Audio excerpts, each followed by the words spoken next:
আবারও নজর রাখবো জুনিয়র চিকিৎসকদের মিছিলে স্বাস্থ্য ভবন অভিযান, যা ইতিমধ্যে শুরু হয়ে গিয়েছে। ধীরে ধীরে এগিয়ে চলেছে সেই মিছিল এবং স্বাস্থ্য ভবন অভিযান। এবং সেই স্বাস্থ্য ভবন সেখানে থেকে রয়েছেন আমাদের প্রতিনিধি কমলাক্ষ, রয়েছেন আমাদের সঙ্গে। কমলাক্ষ, এখন স্বাস্থ্য ভবনের দিকে কি এগিয়ে এসেছে মিছিল? এই মুহূর্তে কি কি তৎপরতা লক্ষ্য করছো?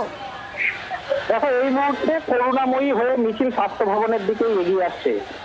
রাজ্যের জুনিয়র ডাক্তারদের এই সম্মিলিত মিছিল, যে মিছিল স্বাস্থ্য ভবনের অভিযান করার কথা, স্বাস্থ্য ভবন ঘেরাও করার ডাক দিয়ে এই মুহূর্তে সেই মিছিল এগিয়ে আসছে। প্রায় 1000 জুনিয়র চিকিৎসক তারা এই মুহূর্তে সেই মিছিলে অংশ নিয়েছেন এবং তুমি দেখতেই পাচ্ছ এই মুহূর্তে স্বাস্থ্য ভবনের সামনে আমরা রয়েছি এবং সেখানে পুলিশি নিরাপত্তার বন্দোবস্ত ঠিক কেমন।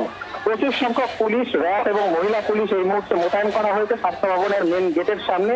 মেন গেটের সামনে যেমন এই প্রচুর সংখ্যক পুলিশ রয়েছে, তার পাশাপাশি স্বাস্থ্য ভবনের ঠিক আগের মোড়ে সেখানেও কিন্তু প্রচুর সংখ্যক পুলিশ এই মুহূর্তে মোতায়েন করা রয়েছে। মনে করা হচ্ছে সেখানে কিন্তু মিছিল যখন কাছাকাছি এগিয়ে আসবে তখন মিছিল কিন্তু ব্যারিকেড দিয়ে আটকানোর চেষ্টা হতে পারে, সেই সম্ভাবনাও পাচ্ছে। তবে শান্তিপূর্ণ মিছিলে পুলিশ অতি সক্রিয় হয় কিনা আদালতের সুপ্রিম কোর্টের নির্দেশের পর সেটা কিন্তু এই মুহূর্তে দেখার যে মিছিল কতটা শান্তিপূর্ণ থাকে। মিছিল কোনোভাবে মিছিলের যে উত্তেজনা, সেই উত্তেজনা কোনো বাড়ে কিনা সেই দিকে কিন্তু পুলিশের কাছে অত্যন্ত এটা উদ্বেগের বিষয়। সেই দিকে কিন্তু পুলিশ পুরোপুরি তৎপর রয়েছে এবং নজর রাখছে গোটা ঘটনায়। মিছিলে যে পুলিশ কর্মীরা রয়েছেন তাদের কাছ থেকে প্রতিনিয়ত সেই আপডেট নিচ্ছে এই বিধাননগর কমিশনারেটের পুলিশ।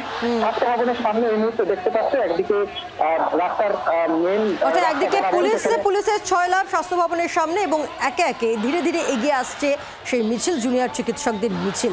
নজর রাখো। ধন্যবাদ।